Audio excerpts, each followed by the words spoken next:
Good morning. Yesterday you said that Absolute had two functions. The first is to make ourselves aware. What is second? Great.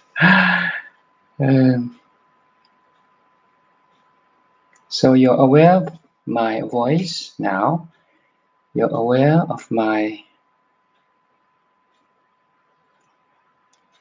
image. And you're also aware of your body sensations, your surroundings, your memories, your background. Right? Absolutely right. Awareness is the prior thing.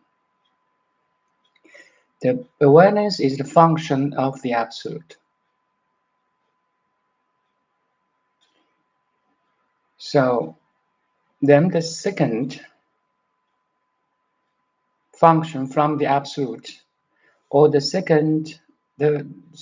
function followed by the awareness is you have 6 parameters. Parameters,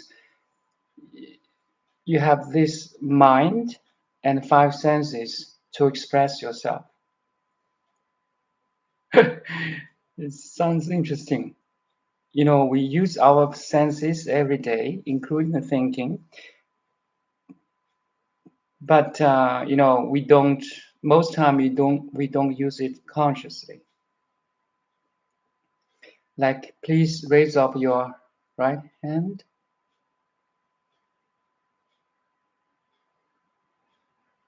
And drop it.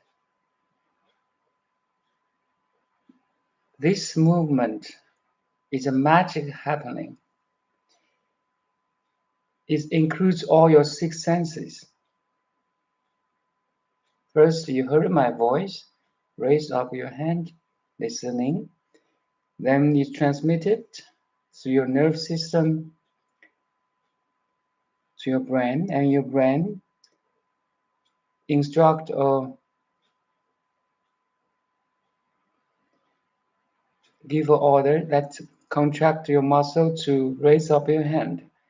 So this simple action actually is the second function that I'm going to say. You can express yourself through 6 senses, 6 parameters. I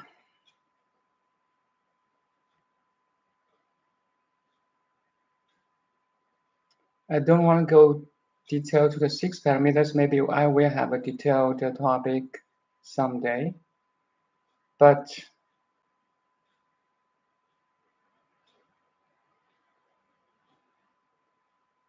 I will go back to the topic today. You are the ultimate expressed in the body-mind.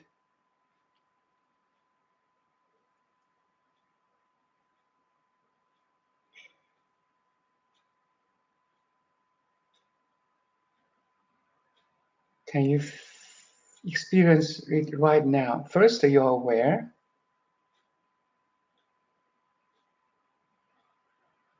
Second, you can express your understanding of your life situations, your background, your knowledge through 6 senses.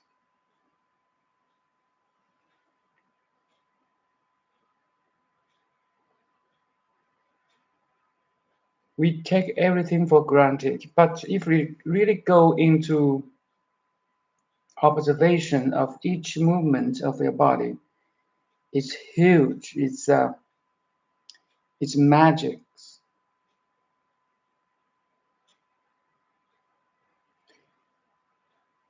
It's all in one, and one in all.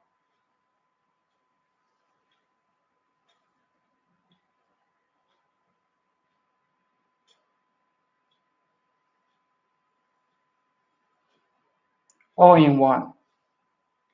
Let's say this little thing, this phone, this gadget. 100 years ago, we don't know this thing every information can be contained in this cell phone now, all in one, any information. Just Google it, download any books you can read from your phone. 100 years ago, you need to go to some temples to read the sutra, but now you can read Heart Sutra, Diamond Sutra right on the phone, and also contains all the other information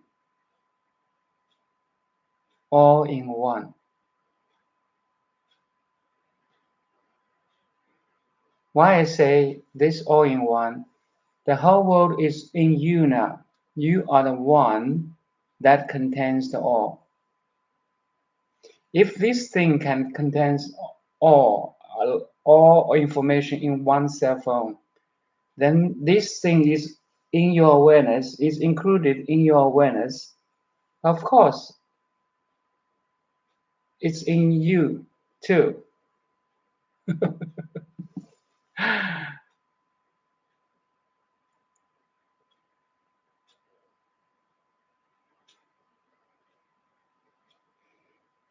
You can memorize your parents' face. Instantly, their face is manifested in your mind. You can think about what food you have eaten last night. Instantly, there's image there. Our mind contains everything, all in one, and one in all.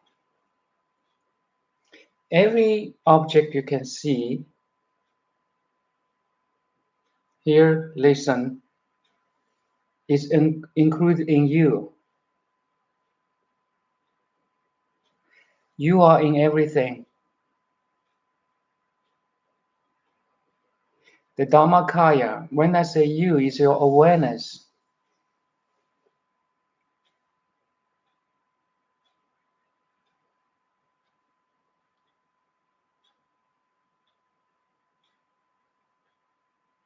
The awareness is manifested in everything you can see, hear, touch, and so on. One in all.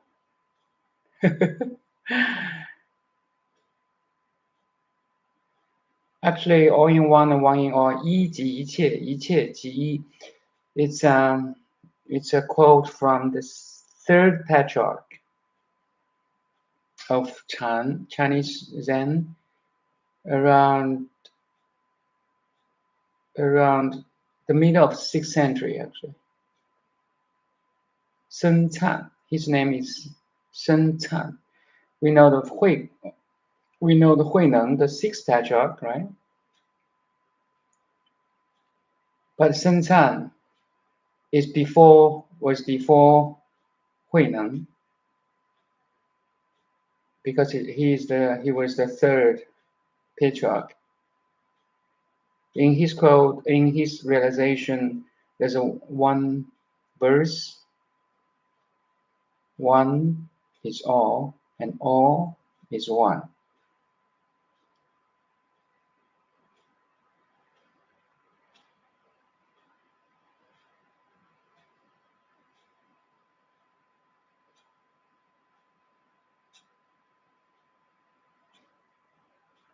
It's like this.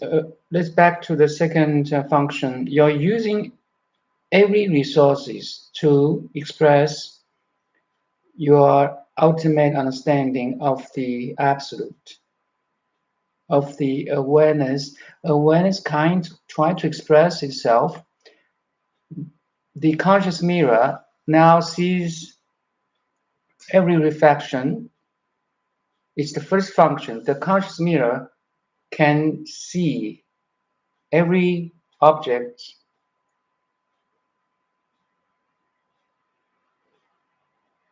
in front of it and inside of it. You are the conscious mirror right now. You can be aware of everything around you and inside you. Now you are aware. Basically, you are aware. Then you try to express your understanding of the reflections. Let's say the reflections we call the world, externally and internally. You're aware of the whole world outside and inside. Now you can express yourself, your understanding, through six senses. Most time, the six senses are burdens for worldly people because the six senses gathers information from outside and inside too. Report to you, the boss, the awareness, the pure awareness. But instead of disturbed by it, distracted by it, a master can use the six senses or six servants or six messengers to express his or her love.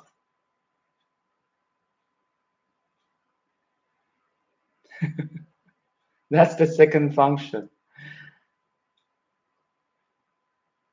妙用, we say 妙用,真空妙用. So it's a magic application. You know, in a cell phone, we have a lot of applications. It's a use of the, to understand something, right?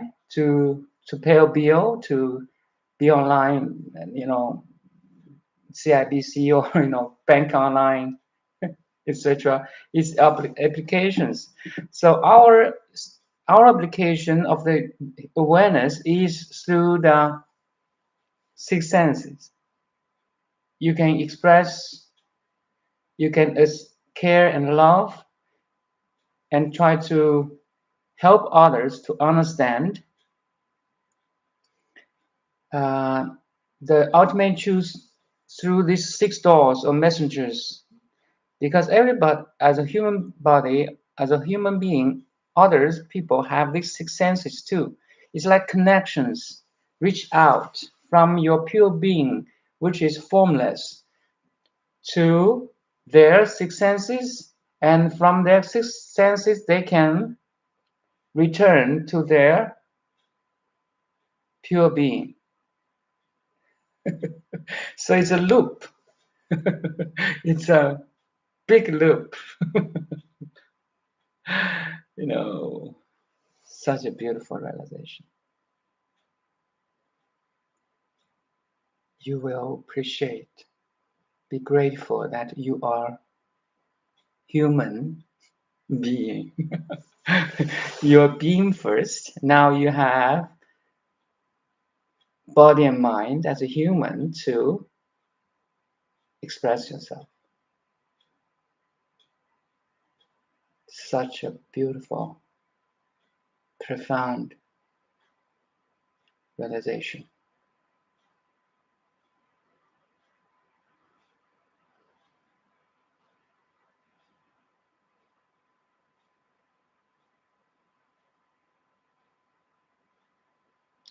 The three kayas,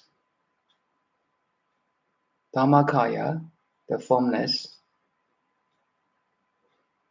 the ultimate, the absolute, the unmanifested Dhammakaya, is expressed or manifested through Sambodhakaya, and the third, let me check the name, 法身, 报身, and 化身. So everybody have these three kayas. Just give me 1 second. You can Google to the Trikaya.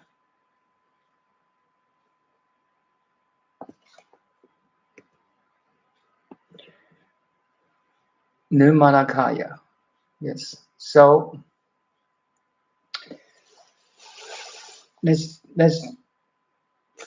finish the second function of the Dharmakaya. So the first function of Dharmakaya is Sambhogakaya. Sambhogakaya is like the pure light, the light of pure consciousness shines in the infinite cosmos.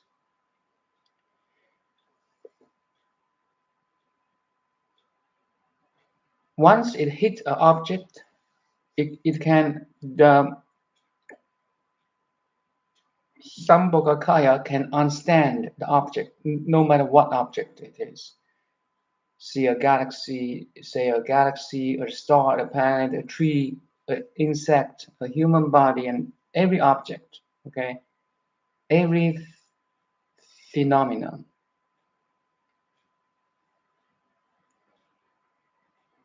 It's like Einstein's brain looking at an object. In his understanding, he has much better or deeper understanding than worldly or normal people, right?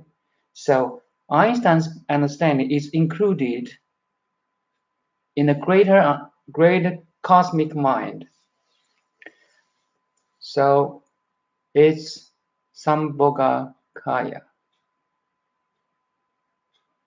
A cosmic mind includes every scientist, every philosopher's mind. You can say that. Actually, all the later minds are developed Einstein theory or any philosopher's theory in more details and deeper and wider understanding. Make sense? So it's a collective mind. The collective mind Einstein has to write his understanding into words, into general relativity in words. So Einstein used his body and mind to express itself. That's the Nirmanakaya, the physical body.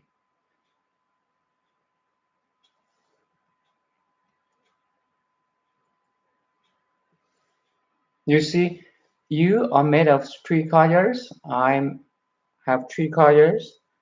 Everybody has three kayas. But for the world people, they only limited their understanding who they are to this body, mind, very limited version.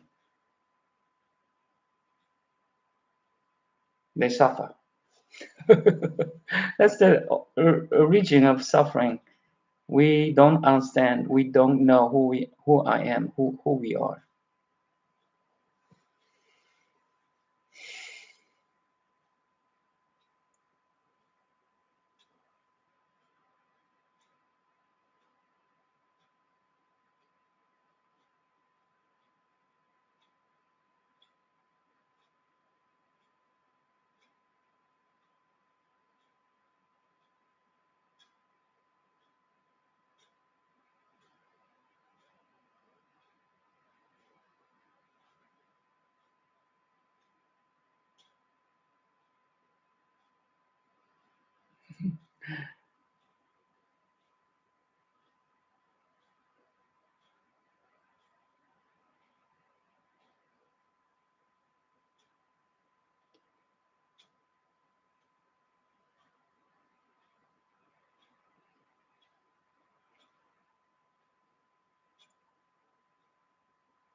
That's a good question.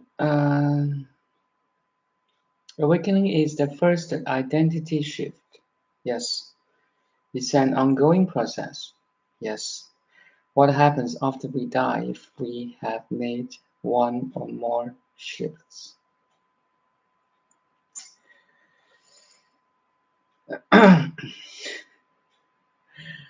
I'll answer your first question. You never die. You ask this question from the mind perspective. Wrong question. But it's okay. We always identify with body and mind. You are the Dharmakaya, if I use the three kayas, manifested in Sambodhakaya and Nirmanakaya. They follow the later two kayas or bodies are the manifestation of Dharmakaya. So the first shift is you disidentify with the body mind.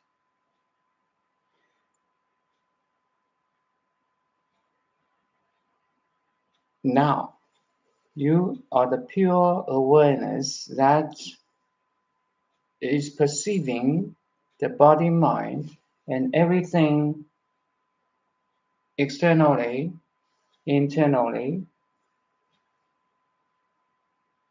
This should be firmly established. If it's not a realization, you can use the mind to tell the trained self, I'm not the body mind. I'm more than body and mind. Kind of like repeated training, then to your subconscious level. It's a first identity. Then it's an ongoing process. Yes, the ongoing process, because there's no limitation at all. This Dharmakaya has no limitation.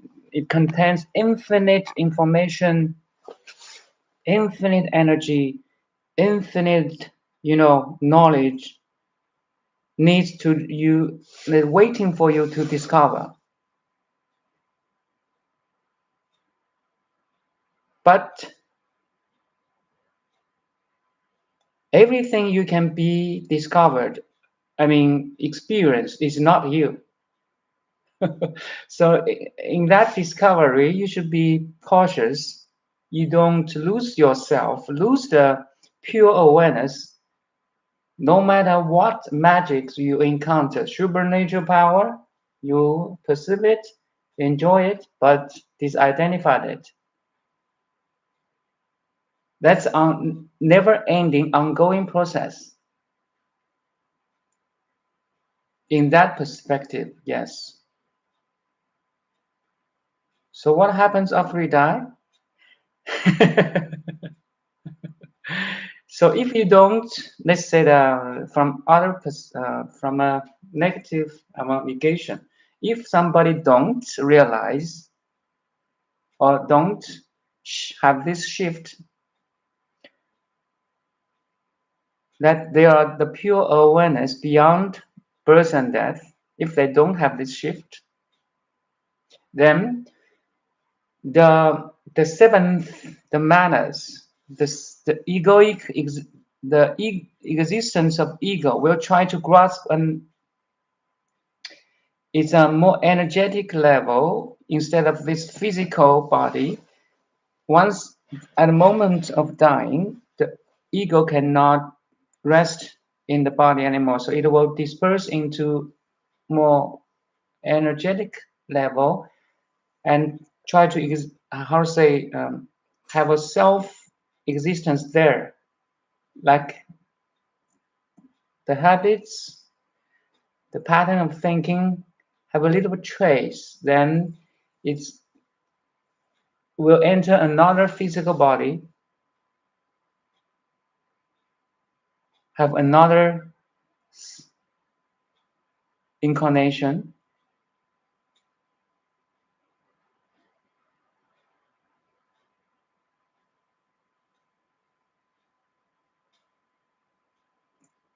to in another circle of birth and death, and this keeps going on and on and on. Once uh, until one day or until one life, one moment, the pure awareness is aware of itself, disidentified with everything else except the consciousness itself. Otherwise, the circle of life, birth and death will goes on and on endlessly.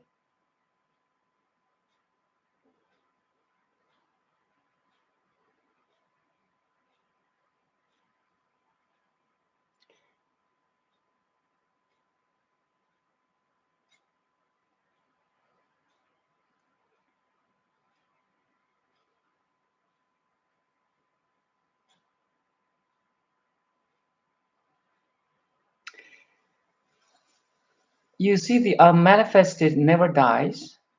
The Dhammakaya never dies. It's beyond the realm of birth and death. There's no individual self. There's only cosmic existence. So you're totally free from individual birth and death. Use your heart. Just be. Your mind wanders. It's okay, but your heart does not wander. Just be. The being is always here and now.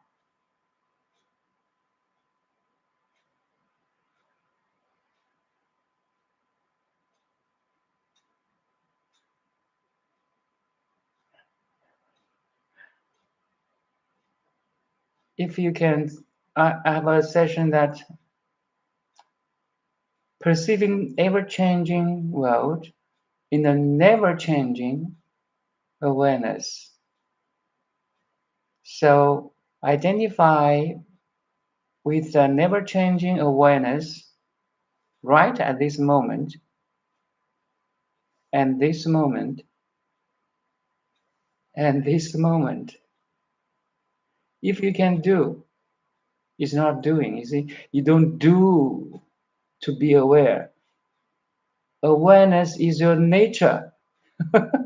you don't think to be aware. Thinking comes later. So your nature is aware. You identify with your pure awareness only, and disidentify with everything you're aware of. That's the only key. That's a very I would say efficient way.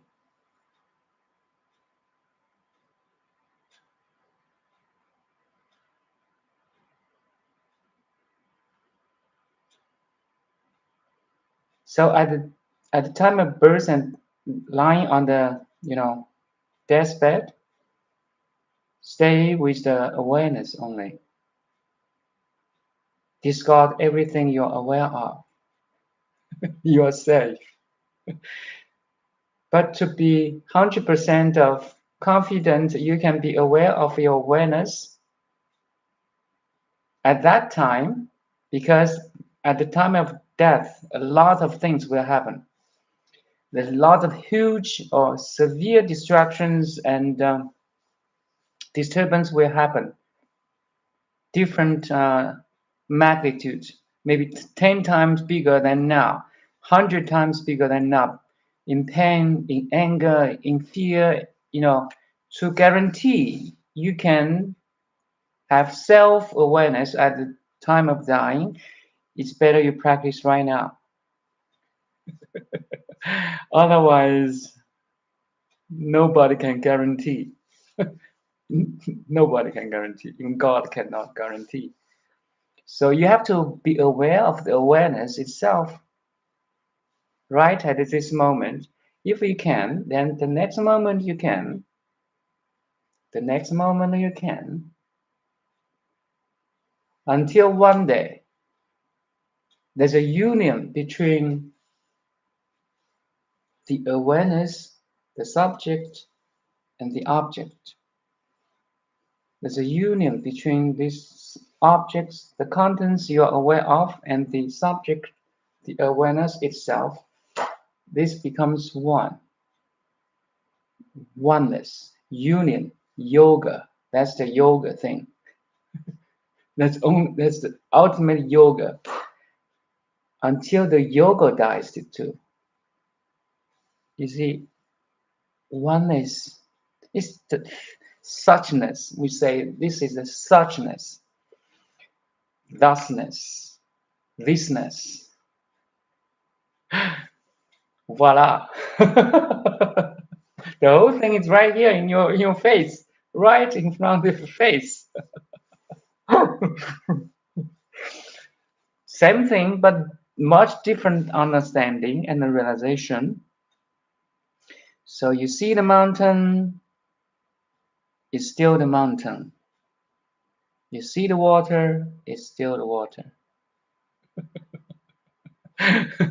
You don't lose anything. You don't miss anything. You don't gain anything. Everything is right here and now.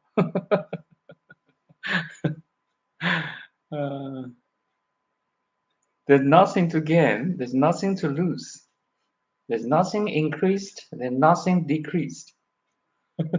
That's the wisdom, you see? There's nothing changed. There's nothing unchanged. It's beyond words.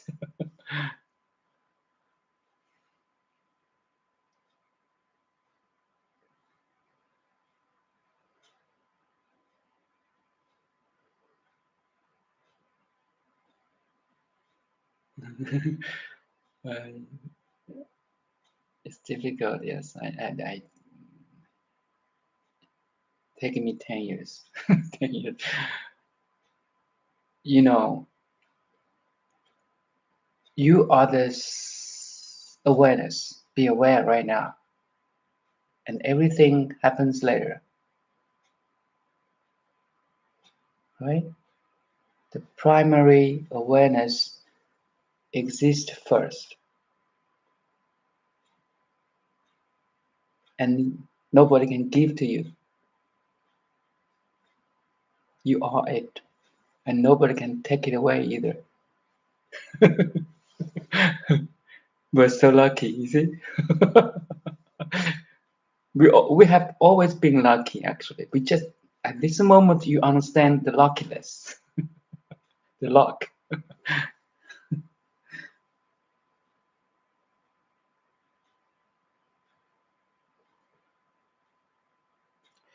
Something inside me is blocking that view. That's the gradual enlightenment. We need some practice. Back to the right view, and you lose it sometime, later, and back to it again, and lose it later, and back to it again. That's the practice. Until there's no effort needed.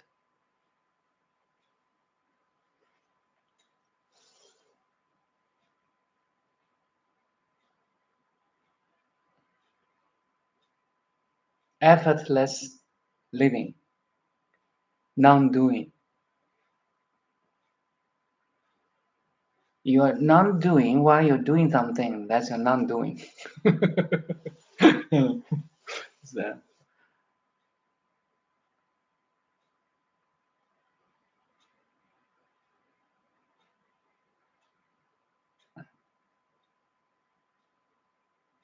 okay, it's back to the source. Be grounded and enjoy.